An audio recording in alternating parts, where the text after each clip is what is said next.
Hello everyone, Aaron here.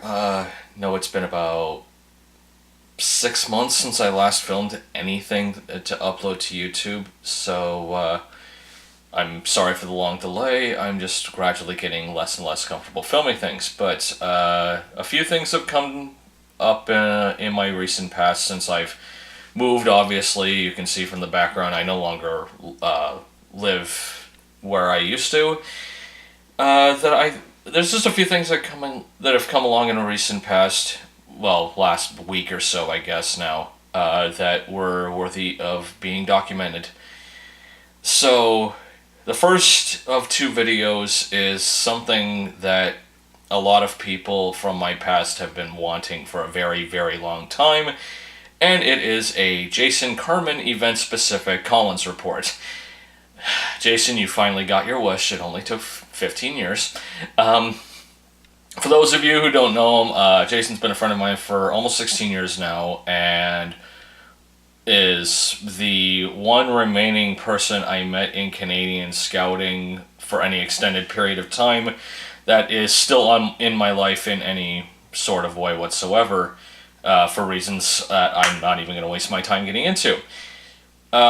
So last week was his birthday that was a month delayed because originally he wanted to do an escape room in Toronto's Casa Loma.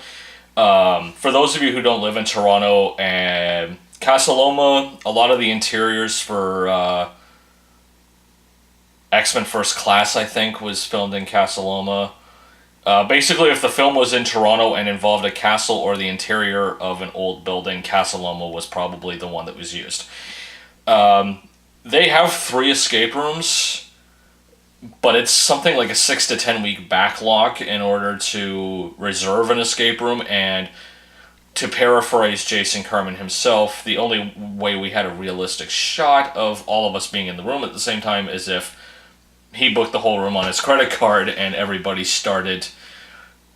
paid him back after the fact, which it doesn't always work that way because, people drop out, people run low on money, people don't feel like paying, and so on and so forth. So the same company that runs out of Casa Loma has another facility or two, one of which is not all that extremely far from where Jason lives. So he checked it out, recommended the rooms, with the first priority being the Secret Society of the Fox room. I can't remember exactly what it's called. Real Escape TO, if you're watching this, I'm sorry. So we ended up doing that. Instead, it's actually a few less dollars per person, and the backlog is nowhere near as insane as Casa Loma was. I had a lot of things to do that day. First, I had to vote. As most of you know, I'm dual citizen, and I voted for Gary Johnson because America deserves better than a pathologically lying crook in the Democrats and a misogynistic racist who may or may not start a genocide in the form of Donald Trump. So I voted for Gary Johnson and have made a recent switch to the Libertarian Party. I believe the happily married gay couple should be allowed to defend pot plants with guns. So I went and I voted. Went to Salad King, my favorite restaurant in the whole world, Thai food restaurant for those of you who haven't watched my videos in the past. I'm not even allowed to say what I ordered because it's a non-menu item. If you know Toronto at all, you probably know the meal, but I'm not going to say it publicly out of respect to my friend, the owner, Alan Liu. So I walked around to calm down afterwards, knowing full well I was well ahead of the game. In retrospect, I probably should have walked all the way from Salad King to the escape room place because I ended up taking a cab and was so insanely early that I was actually told by one of the people staffing Real Escape TO that I could probably walk to Trinity Bellwoods, enjoy the park for half an hour, 45 minutes or so, come back and still beat everybody. There was an organic vegetarian barbecue or some kind of place around the corner. I ended up having some sort of organic watermelon red grape jalapeno juice that's good for metabolism and skin complexion. I could taste the watermelon and the jalapeno pepper a little. I couldn't taste the red grape. It was still a very good drink. It's just not something that I would normally order. Saw people going in that I thought were Jason's friends, but I didn't bother saying hello to them until after I came into the group proper. Waited for Jason and Liana to show up. Hugs were exchanged. We went inside. I got introduced around because other than a chance meeting with James J 14 or 15 years ago for about 5 seconds that between the two of us we could barely piece together where and when it took place, I knew absolutely no one there except for the birthday boy and his life partner. So I really, really, really felt like an outsider, and I feel like an outsider in any given social situation anyways, regardless of who's there, but this was one of the more extreme senses of me feeling that way. We all signed the waiver. It was a group signing, which I found to be different than Perplexity in Brampton. In Perplexity, if I remember correctly, you have to sign the waiver individually. For this, it was just one waiver, all of our signatures, and the date. Which, that's actually a bit more streamlined, and I actually like that better. The staff member breaking down the room and what we were supposed to do actually came in wearing a fox mask in order to stay in character. Briefing the general rules as to how to go about things. I'm not going to bother reciting them here because if you've been in an escape room, odds are the rules you heard were the rules I heard. And it's pretty common sense sort of stuff anyways. We went inside the room, and one thing I've noticed that's a key difference between Real Escape TO and Perplexity is, in Perplexity, while we were monitored on a video camera, we were not so much... We were basically just left alone, and if we got stuck, we used an intercom that was left inside. They'd come in and give us a hint and leave us and go back out. In this case, there was a referee and game master / storyteller in the room with us the entire time, which I found was... I'm not going to say it's better or worse than how Perplexity does it. It's just different. If you're on my Facebook page, you know how the result went, so I'm not even going to bother going into further detail. I will do, however, a hit, shit, and split for Real Escape T-Dot so that I can bring over my hit, shit, and split trademark from my Storage Wars commentary into my Collins reports. The hit of the room was the fact that it could go 12-player max, which, with the exception of one facility in Brampton that's not even really Brampton, it's actually in a smaller town called Malton, no other room in the town that I live in goes as high as 10 people, so a 12-player max. Had I used this room for my birthday, all 12 of us would have been in the room at the exact same time. I wouldn't have had to have split it into two teams. The shit was... The puzzles were nowhere near as linear to each other as they were in Perplexity. I mean, they started coming together towards the end, but the staff member told us at the beginning that you don't necessarily have to solve all of it in order to escape the room. And I now understand why there was no connection between one puzzle to the next. I'm not going to go into any specific details because that's a spoiler thing and that might help the cheaters. Perplexity was much more linear. Not only was it much more linear, but things in the puzzles along the way got us tools to help us with the second to last puzzle in room number 2 in Brampton. So... The split, the one thing I could go either way on was every single escape room facility that I've ever heard of, when you're done, whether you get out or not, you pose for a group photo and hold a bunch of stuff saying, like, these guys held me back, or can we please have 5 more minutes, or mission accomplished, or something like that. This one we actually got to take Fox masks that were Velcroed to the wall and put them on our faces, and that was group shot number one. And then we got to take the masks off, and that was group shot number two, and that was it. I could go either way on that. I guess it fits with the theme of the room, but I prefer the more traditional way, so six in one, half a dozen in the other. Um, After that, we went to a Scottish restaurant called the Caledonia Pub. We Most of us walked through Trinity Bellwoods Park in order to do it. It was pretty much at that point where it was either there or during the events of dinner at Caledonia Pub where I pretty much ran out of gas in terms of my social energy. For those of you who don't know, I have Asperger's syndrome, persistent depression, and social anxiety disorder, and I only have a certain amount of finite social energy that I can use on a day-to-day basis regarding how I conduct myself and the way I live my life. It recharges and depletes pretty much entirely like a battery on a cell phone or any electronic apparatus you've been using for the last 20 years. I pretty much ran out of gas right then and there, and that was to the detriment of my time with so many of Jason's and Liana's friends that I had, in James's case, re-met for the first time for longer than 5 seconds, and in every other case it was only meeting for the first time.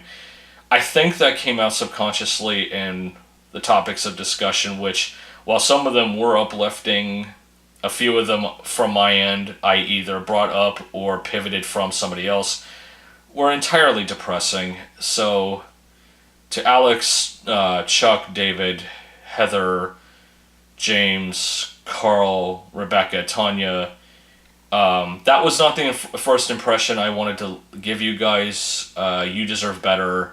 I'm very, very sorry if anything I said or any of my actions over the course of the day and a half ruined or buzzkilled your time in any way. That was not my intention. You guys are great.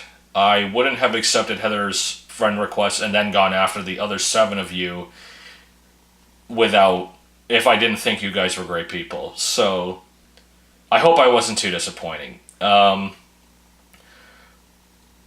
About half the group parted company after the Caledonia Pub. I had the haggis burger as my meal. I've tried haggis a few times, and with the exception of Cajun haggis, which is in an alligator instead of a sheep, and traditional Cajun spices and seafood and whatnot, I haven't had the greatest of experiences with haggis because my stomach is extremely temperamental.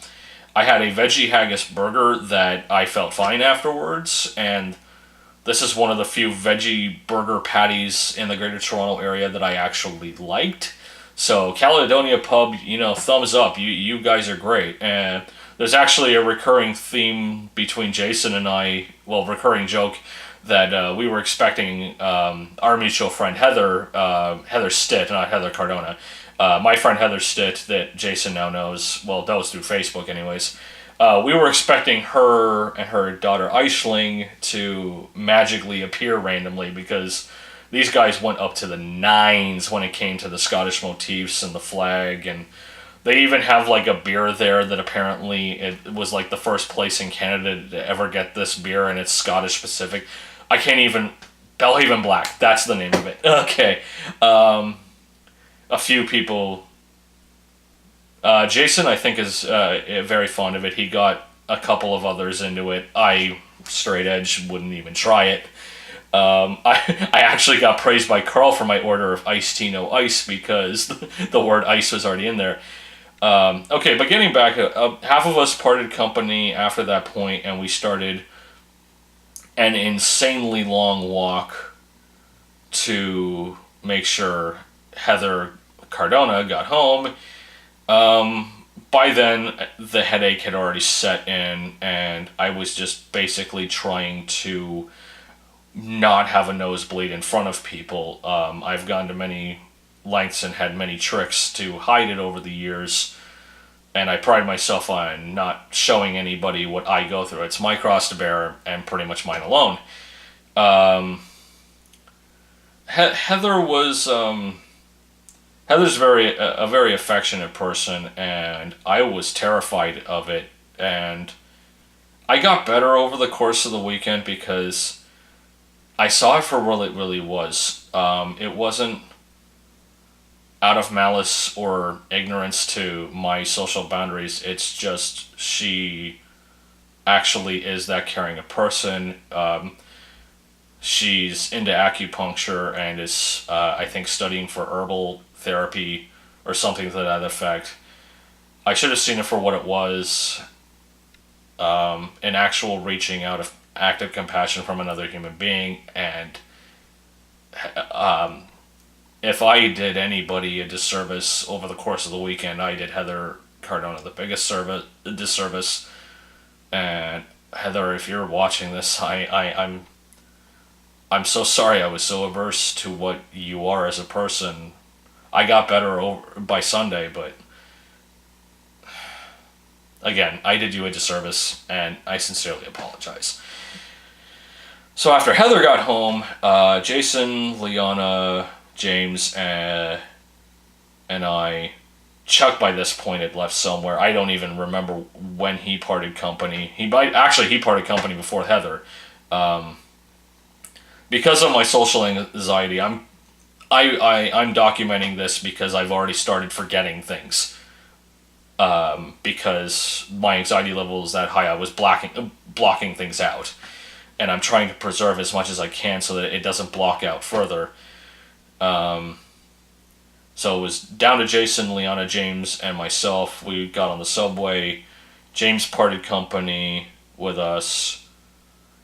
Jason, Liana, and I carried on to the Coxwell stop. And for all you Orphan Black fans out there, that diner that Sarah was in the premiere of season 2, yeah, it's no longer there. Like, the artwork and signs are up, but it's for lease. It went out of business. So the Orphan Black bump didn't really last that long.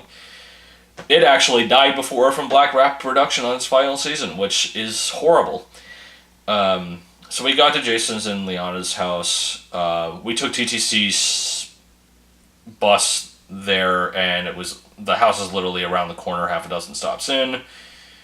I knew that my electrolytes and my carbs were down, so I and Jason took Gemma, their dog, out for a walk to the nearest convenience store. I got a bottle of Gatorade, and I actually found a birthday cake flavored protein bar. I've recently gotten into protein bars as of late because they've taken the artificial sweeteners that can kill me out of the bars, so I can have them now, so I can build up my protein, because I am trying to lose weight. I've actually lost somewhere between 27 and 35 pounds in the last 6 months, and I've probably got about another 30 or 40 to lose. We headed back. I crashed at Jason's, which is the first time I've actually crashed at a friend's house in almost 5 years, and that was back when Jason lived in Newmarket. I popped as many Reactant from the economic pack that they sold at the convenience store as I could, because they have cats. I'm severely allergic. I get up, I shower, put my jacket in a bag because it was entirely too warm for the jacket I was wearing. In retrospect, I would have been perfectly happy with my Doctor Who sweater, which I also had, so I was boiling at various points in the weekend, but never mind that. We started another long walk because Toronto was in the middle of having one of its charity marathons, and buses did not exist to go where we were going for brunch, so we walked for the better part of half an hour. Heather Cardona and James were there. I can remember the restaurant, but I can't pronounce it. It starts with a V, Vivithan something.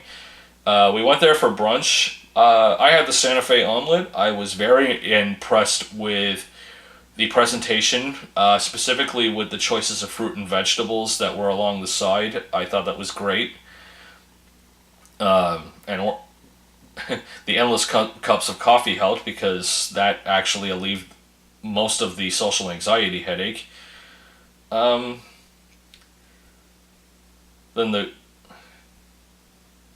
let's see. We started walking back at this point, and Jason, Liana, and I parted company and was down to James, Heather Cardona, and myself. James got out at some point, and Heather, despite only having known me, only met me the night before, actually made sure I got all the way to Union Station safely. And this is why that's why you heard a heartfelt apology in this video 3 or 4 minutes ago. I got home safe. I took the Union Go bus all the way to downtown Brampton. Got some poutine because I was starving, and came home later, did some writing, and passed out. So, again, to Alex, Chuck, David, Heather, James, Jason, Carl, Liana, Rebecca, and Tanya, I sincerely thank you for making me feel like less of an outsider. You guys are all awesome. That's why you're now all on my Facebook. And thank you for being you, and thank you for being friends with Jay.